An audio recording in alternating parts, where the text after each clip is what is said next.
सभी छात्रों को सुप्रभात। सुधाकर जी, आपने कल प्रश्न किया था बहुउद्देशीय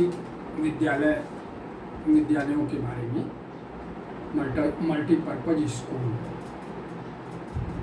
हमें लगता है कि आप में से ढेर सारे ऐसे लोग हैं जिन्हें बहुउद्देशीय विद्यालय ठीक से समझ नहीं आ रहा होगा। बहुउद्देशीय विद्यालय को समझने के लिए पहले ये समझना होगा, हम नाम से जैसा मल्टीपर्पज से तात्पर्य है जो विभिन्न उद्देश्यों की पूर्ति करता हो। ये कॉन्सेप्ट मुदालियर आयोग में आया, माध्यमिक शिक्षा आयोग 1952 में, जो लक्ष्मण स्वामी मुदालियर के चेयरमैनशिप में बना था, जो माध्यमिक शिक्षा पे काम करने के लिए बना था।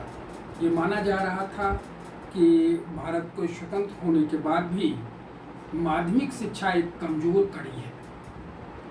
सत्य बात तो ये है कि शिक्षा की सबका आयरन गेट माध्यमिक शिक्षा होता है। मुझे सदा से ये लगता है कि अगर किसी भी छात्र की schooling 9th, 10th, 11th, 12th के स्तर पे बेहतर हो जाए तो उसकी लाइफ बिल्डअप हो जाएगी। ये बड़ा आवश्यक था। उन दिनों जब भारत स्वतंत्र हुआ था, हमारे पास संसाधन सीमित थे और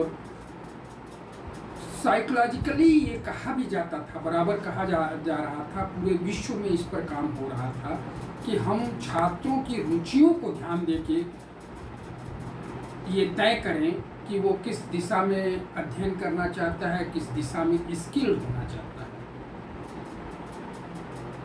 इसी परिप्रेक्ष्य में तत्कालीन माध्यमिक शिक्षा आयोग में ये चिंता जताई गई और माध्यमिक शिक्षा का जो पाठ्यक्रम तय किया गया उसमें एक नई बात तय की गई, पाठ्यक्रम के विविधीकरण की, डाइवर्सिफिकेशन ऑफ कोर्स का सुझाव दिया गया कि कैसे पाठ्यक्रम को, विविधीकरण से तात्पर्य था कि सामान्य पाठ्यक्रम के साथ व्यावसायिक पाठ्यक्रम कैसे चलाया जाए, कृषि के, विज्ञान के, तकनीक के, या ऐसे पाठ्यक्रम जो जीविकोपार्जन में सहयोगी हो सके, और ऐसे पाठ्यक्रम जिसको छात्र अपनी रुचि से, अपनी योग्यता से, अपनी क्षमता से चुने। इन्हीं को ध्यान में रखते हुए, पाठ्यक्रम को, विविधीकरण को ध्यान में रखते हुए बहुउद्देशीय विद्यालयों की परिकल्पना की गई और ये माध्यमिक शिक्षा आयोग में सुझाव दिया गया कि बहुउद्देशीय विद्यालय खोले जाएं, जिसमें स्पष्ट मुदालियर आयोग की ये पंक्ति है कि एक बहुउद्देशीय विद्यालय का उद्देश्य विभिन्न लक्ष्यों, रुचियों और योग्यताओं के अनुसार विद्यार्थियों के लिए मात्र विभिन्न प्रकार के पाठ्यक्रम को प्रदान करना नहीं है, वरन प्रत्येक व्यक्तिगत छात्र के लिए उपयुक्त अवसर प्रदान करना है जिससे वह अपनी प्राकृतिक शक्तियों एवं क्षमताओं का विकास कर सके। प्राकृतिक शक्ति एवं क्षमताओं का विकास कर सके, ऐसा मुदालियर आयोग में कहा गया था बहुउद्देशीय विद्यालयों के परिप्रेक्ष्य में। सहज सा तात्पर्य है कि प्राकृतिक क्षमताओं से तात्पर्य ये होता है कि जो बच्चे के नेचर में, बाय नेचर, वो जो करना चाहे वो करने दिया जाए।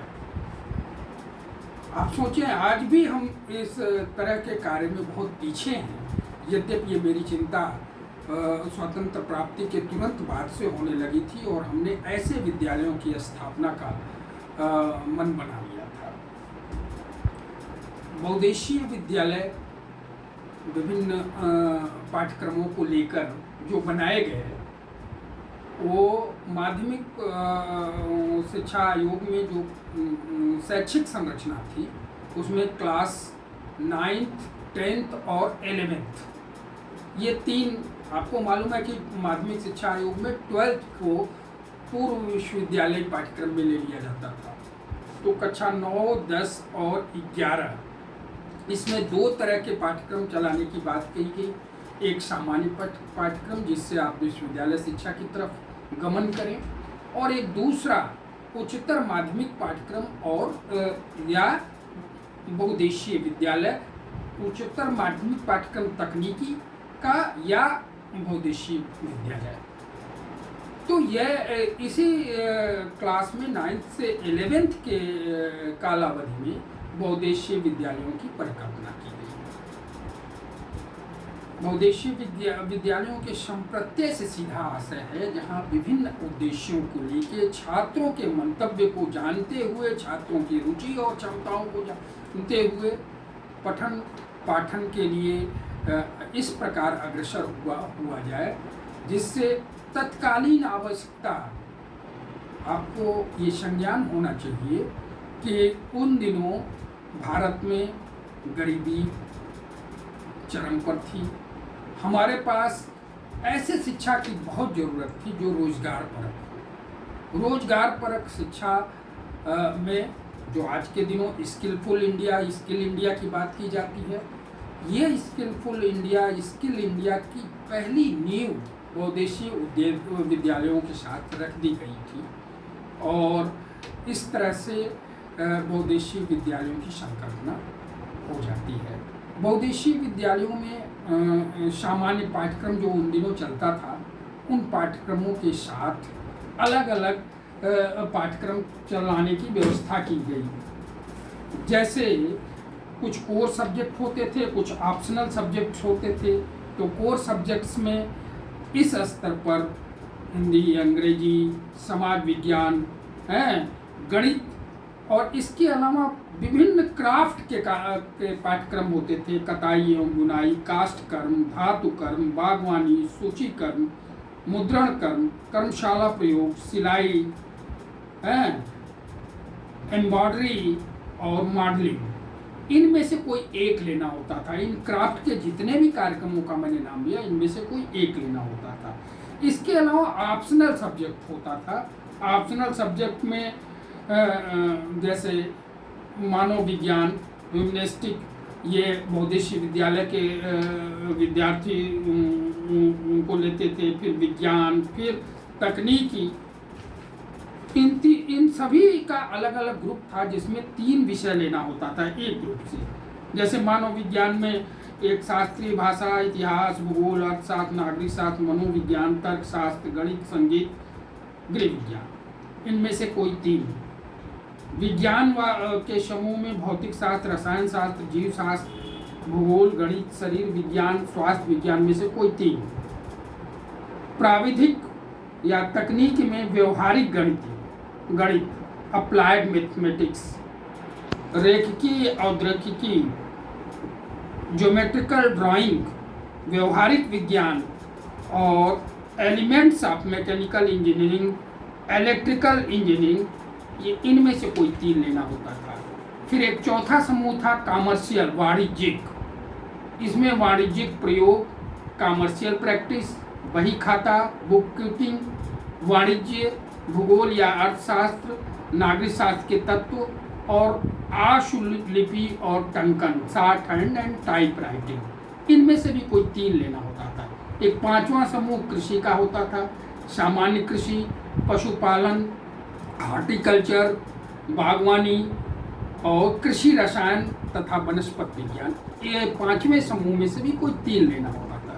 6ठा समूह ललित कला, कला का इतिहास, ड्राइंग, डिजाइनिंग, चित्रकला, मॉडलिंग, संगीत और नृत्य, इनमें से कोई 3 लेना होता था। और 7वां समूह गृह विज्ञान का होता था। गृह शास्त्र, आहार, पोषण और पाक कला, मातृकला और शिशुपालन, गृह प्रबंध और गृह उपचारण, इनमें से भी कोई 3 लेना होता था। इस तरह से बहुउद्देशीय विद्यालयों में शुरू के 2 विषय सामान्य पाठ्यक्रम के साथ ये अलग से ये प्राविधिक विज्ञान, कला, गृह विज्ञान, कृषि, वाणिज्य, ये अपने रुचि के अनुसार लेना होता था। और कुल मिला जुला के एक विद्यार्थी को लगभग 8 विषय इन बहुउद्देशीय विद्यालयों में पढ़ना होता था। अब बहुउद्देशीय विद्यालयों की जो संकल्पना थी वो बहुत अच्छी थी। ठीक वैसे जो बाद के काल में नवोदय विद्यालय माध्यमिक शिक्षा के लिए बहुत काम किए, वैसे उन दिनों बहुउद्देशीय विद्यालयों ने बहुत काम किया। लेकिन निश्चित तौर पर ये बहुउद्देशीय विद्यालय उस समय काफ़ी संख्या में खुले। प्रथम पंचवर्षीय योजना के अंतर्गत 25 बहुउद्देशीय विद्यालय खुले। द्वितीय पंचवर्षीय योजना के अंतर्गत इनकी संख्या 2115 तक हो गई और 1965 में या तृतीय पंचवर्षीय योजना के समय ये संख्या 3843 तक पहुंच गई। इस तरह से जगह जगह मल्टीपर्पज स्कूल खुलने लगे और इन मल्टीपर्पज स्कूलों में छात्रों के रुचियों के हिसाब से इनको पाठ्यक्रम दिया जाता था। अब हम इनकी सफलता असफलता पर जब चर्चा करते हैं तो निश्चित तौर पर हमारा वो समाज जो एक प्लेन एजुकेशन ले रहा था, जहाँ पर कुछ एक रोजगार परक शिक्षा की बात नहीं हो रही थी, बहुउद्देशीय विद्यालयों की स्थापना के साथ रोजगार परक शिक्षा की बात तेजी से होने लगी। और एक और नई बात जो जहाँ पर हम बार बार अभिभावकों को आज भी कहते हैं कि वो ये चिंतन करें कि उनका छात्र किस क्षेत्र में जाना चाहता है, उसकी रुचियों को जाने और फिर उस क्षेत्र में भेजें। ये बात उन दिनों ही संज्ञान में लाई गई। ये अलग बात है कि बहुउद्देशीय विद्यालय उतने सफल नहीं हुए। उनका कारण था कि एक तो विविध पाठ्यक्रमों के साथ, सामान्य पाठ्यक्रमों के साथ चलाया गया, जो 8 विषय हो जाते थे, जो कहीं ना कहीं छात्रों पर एक बोझ होता था। दूसरा, जो भी पैसा आर्थिक सहायता बहुउद्देशीय विद्यालयों को मिलती थी वो पूरी नहीं पड़ती थी।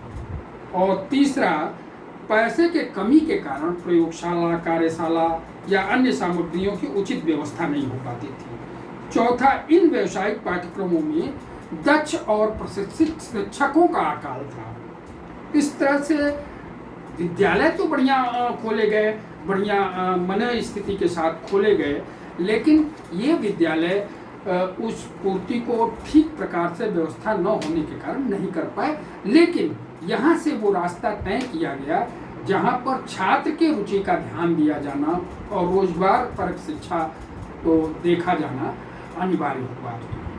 धन्यवाद सुधाकर जी, आपको अपने प्रश्न का उत्तर मिल गया होगा।